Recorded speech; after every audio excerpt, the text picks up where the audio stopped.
Welcome back to our channel. Last part मध्ये आपण पाहिले उदयपूरचा डे 1 आणि डे 2 चा जर्नी. आज आपण पाहणार आहोत डे 3 आणि डे 4.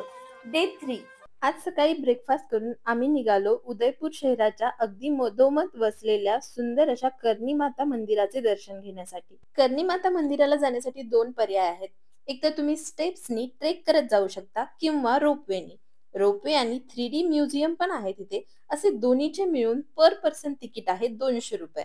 संपूर्ण मंदिर हे संगमरवराच्या दगडामध्ये बनलेले आहे. रोपवेनी आपण पोहोचलेलो आहोत कर्णी माता टेम्पल इथे आणि रोपवेचा एक्सपिरियन्स हा फार छान होता. आणि इथे आल्यावर संपूर्ण सिटीचा व्ह्यू आपल्याला दिसतो. हे फारच कमाल एक्सपिरियन्स आहे. तर कर्णी माता टेम्पलला उदयपूर इथे आल्यावर येणं मस्ट आहे. आम्ही देवीचे दर्शन घेतले. देवीच्या समोरच भैरवनाथजीचे मंदिर आहे आणि मंदिराच्या मागील बाजूस खूप मोठ्या बेलाच्या वृक्षाखाली शिवलिंग आहे. आम्ही गेलो त्या दिवशी श्रावण सोमवार होता, त्यामुळे खूप छान वाटले. मंदिराजवळूनच संपूर्ण उदयपूर सिटीचा व्ह्यू, त्याचबरोबर लेक पिछोला आणि फतेसागर लेकचा व्ह्यू पण आपल्याला पाहायला मिळतो. मंदिरापासून रिटर्न जाण्यासाठी जर रोपवेला वेटिंग असेल तर तिथेच गेमिंग झोन त्याचबरोबर रेस्टॉरंट आहे. तर आम्ही थोडे तिथे गेम्स खेळले आणि कर्णी माताचे दर्शन घेऊन आम्ही निघालो. तर कर्णी माताला जाताना किंवा कर्णी माताचे दर्शन घेऊन रिटर्न आल्यावरती इथे 3D म्युझियम पण आहे. तर तुम्ही या 3D म्युझियम मध्ये छान छान फोटो काढून एन्जॉय करू शकता. आम्ही रिटर्न आल्यावरती इथे 3D म्युझियम पाहिले आणि मस्त मस्त फोटोज काढून आम्ही नेक्स्ट डेस्टिनेशनला निघालो, ते म्हणजे लेक पिछोला. आता लेक पिछोलाच्या बोटिंगसाठी दोन पर्याय अवेलेबल आहेत. एक म्हणजे प्रायव्हेट बोटिंग आणि एक आहे गव्हर्नमेंट बोटिंग. कर्णी माता टेम्पल पासून 5 मिनिटाच्या वॉकिंग डिस्टन्सवर असणारी ही गव्हर्नमेंट बोटिंग आम्ही केली होती, ज्याचे तिकीट होते 180 रुपये पर पर्सन. आता प्रायव्हेट बोटिंग आणि गव्हर्नमेंट बोटिंग मध्ये डिफरन्स इतकाच होता की दोन्ही मधून आपल्याला व्ह्यू सेमच मिळतो, पण प्रायव्हेट बोटिंग ही आपल्याला जगमंदिर पॅलेसला घेऊन जाते. पण आम्हाला ते काही इतके वर्थ वाटले नाही, ज्याचे तिकीट पण 800 रुपये पर पर्सन आहे. जर तुम्हाला जगमंदिर पॅलेसला जायचे असेल तर तुम्ही प्रायव्हेट बोटिंग सिलेक्ट करू शकता. लेक पिछोला गव्हर्नमेंट बोटिंगचा टायमिंग आहे सकाळी 9 ते 7. तर गव्हर्नमेंट बोटिंग साठीचे एक्झॅक्ट लोकेशन मी तुम्हाला डिस्क्रिप्शन बॉक्स मध्ये दिले आहे. या बोटिंग मधून आपल्याला जगमंदिर पॅलेस, सिटी पॅलेस, त्याचबरोबर सुंदर असा सनसेट अनुभवायला मिळतो. आम्ही आतापर्यंतच्या पाहिलेल्या सनसेट पैकी हा one of the best sunset होता. उदयपूरला आल्यानंतर हा एक्सपिरियन्स बिलकुल मिस करू नका.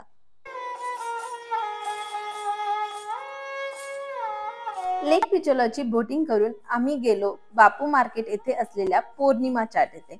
उदयपूर येथे आल्यावर पौर्णिमा चाटचे दही भल्ले नक्कीच ट्राय करा. आम्ही इथे आलू टिक्की चाट, दही भल्ले, पाणीपुरी ट्राय केली. इथे सुजीची पाणीपुरी आणि मैदा पाणीपुरी असे दोन्ही अवेलेबल आहेत. आम्ही दोन्ही ट्राय केल्या. आम्हाला सुजीची खरं सांगायचं तर नाही आवडली, पण मैद्याची पाणीपुरी जी होती आणि दही भल्ले बेस्ट होते. तुम्ही नक्की ट्राय करा.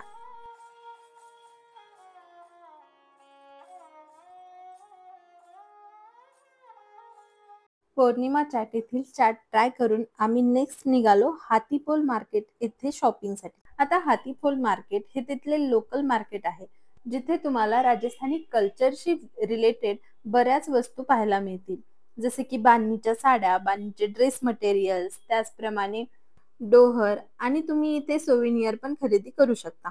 हातीपोल मार्केटला खरेदी करून आम्ही डिनरसाठी गेलो नटराज येथील थाळी खाण्यासाठी. आता नटराजची थाळी ही राजस्थानी प्लस गुजराती अशी मिक्स होती. थाळीमध्ये खूप सारे प्रकार होते. स्वीट मध्ये घेवर होते, 2 ते 3 प्रकारच्या भाज्या होत्या, ढोकळा होता, 2 प्रकारच्या कढी, पुरी असे सर्व काही होते. तर उदयपूरला आलात तर नटराजची ही थाळी एक दिवस नक्की ट्राय करा. डे 4 आम्ही गेलो होतो सज्जनगड पॅलेस येथे.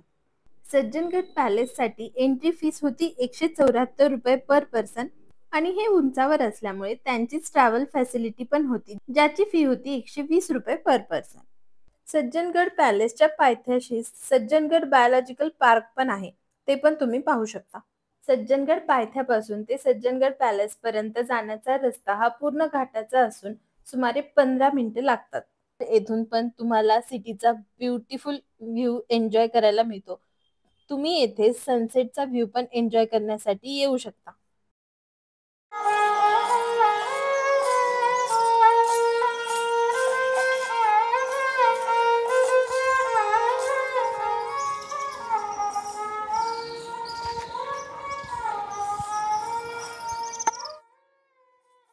महाराणा सज्जन सिंह यांनी हा पॅलेस बांधण्यासाठी सुरुवात केली, पण याचे काम महाराणा फतेह सिंह यांनी पूर्ण केले. पावसाळ्यात लेक साईड खाली पाण्याची पातळी वाढत असे, त्यामुळे राज परिवार हा मान्सूनच्या सीझन मध्ये सज्जनगड पॅलेसला येऊन राहत असे. म्हणूनच याला मान्सून पॅलेस असेही म्हणतात. मेवाड प्रांतातील जंगलामध्ये आढळणाऱ्या विविध प्राण्यांची आणि पक्ष्यांची माहिती तसेच फोटो इथे आपल्याला पाहायला मिळतात.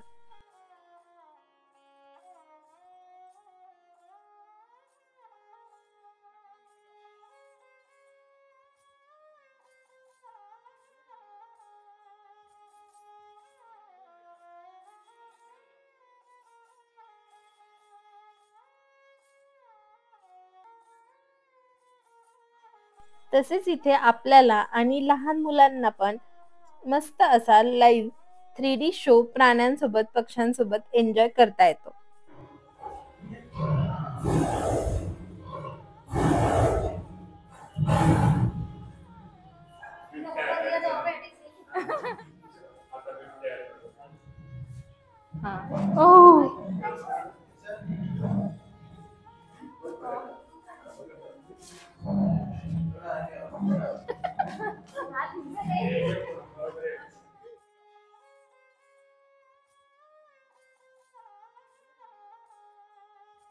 तसेच त्या प्रांतात आढळणाऱ्या सर्व पक्ष्यांची डिटेल माहिती तिथे दिलेली आहे.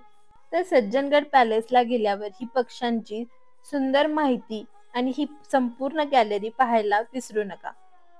तर सज्जनगड पॅलेस हा खरंच खूप सुंदर आहे आणि तो त्याचबरोबर तितक्याच सुंदरतेने मेंटेन पण केला आहे. सुंदर असा सज्जनगड पॅलेस पाहून आम्ही गेलो बागोर की हवेली आणि बागोर की हवेलीच्या जवळ असलेल्या गणगौर घाट येथे. अनफॉर्च्युनेटली काही कारणाने बागोर की हवेली त्या दिवशी बंद होती. मग आम्ही गणगौर घाट येथे मस्त व्ह्यू एन्जॉय केला आणि जवळच मार्केट पण आहे, तिथे पण तुम्ही शॉपिंग करू शकता. शॉपिंग साठी इथे पण बरेच छान छान ऑप्शन्स अवेलेबल आहेत. जवळच तुम्हाला लंच किंवा डिनर करायचे असेल तर मारवाडी भोजनालय अवेलेबल आहे. मारवाडी भोजनालय इथे तुम्हाला ऑथेंटिक राजस्थानी पद्धतीचे जेवण तर मिळतेच, पण इथले जेवण आणि इथली चव ही अगदी घरच्या जेवणासारखी वाटते. उदयपूरला आलात तर मारवाडी भोजनालयाला नक्की भेट द्या. येथून जवळच जगदीश टेम्पल आणि सिटी पॅलेस आहे. म्हणजे तुम्ही ज्या दिवशी सिटी पॅलेस आणि जगदीश टेम्पल पाहणार आहात त्या दिवशी पण तुम्ही लंच किंवा डिनर साठी येथे येऊ शकता. त्याचबरोबर जवळच खम्मागणी रेस्टॉरंट पण आहे, तुम्ही तिथेही जाऊ शकता. हे रेस्टॉरंट आणि इथले फूड कमाल आहे. मी तुम्हाला खम्मागणी रेस्टॉरंट हायली रिकमेंड करेन. तर हा होता पूर्ण उदयपूरचा 4 दिवसाचा जर्नी, ज्यामध्ये आपण कुठे गेलो, कुठे राहिलो हे सगळे डिटेल मध्ये पाहिले. जर तुमच्याकडे एक दिवस एक्स्ट्रा असेल तर तुम्ही कुंभलगड आणि चित्तोडगड यापैकी एक करू शकता. आम्ही गेलो होतो कुंभलगडला. नेक्स्ट पार्ट मध्ये मी तो जर्नी तुम्हाला डिटेल मध्ये सांगणार आहे. तर उदयपूरच्या या पूर्ण ट्रिपचा बजेट ब्रेकडाऊन म्हणजेच आलेला पूर्ण खर्च होता 22,000 पर पर्सन, ज्यामध्ये फ्लाईटचा खर्च, राहणे, खाणे, पूर्ण ऍक्टिव्हिटीज सगळे इन्क्लुडिंग आहे. तर डिटेल बजेट ब्रेकडाऊन तसेच मॅप लोकेशन त्याचबरोबर तुम्हाला लागणारे रेफरन्स नंबर सगळे डिस्क्रिप्शन बॉक्स मध्ये देत आहे. तरी तुम्हाला काही डाऊट्स असतील तर आम्हाला कॉमेंट सेक्शन मध्ये नक्की कळवा, आम्ही तुम्हाला नक्की रिप्लाय करू. आम्ही हा डिटेल 4 डेज उदयपूर प्लॅन यासाठी बनवला आहे की तुम्ही तुमची ट्रिप एकदम सोप्या पद्धतीने प्लॅन करू शकाल. तुम्ही जर उदयपूरचा फर्स्ट पार्ट नसेल पाहिला तर नक्की पहा आणि हा व्हिडिओ आवडला असेल तर लाईक करा, शेअर करा. चॅनलवर जर नवीन असाल तर नक्की सबस्क्राईब करा. भेटूया नेक्स्ट व्हिडिओमध्ये. बाय.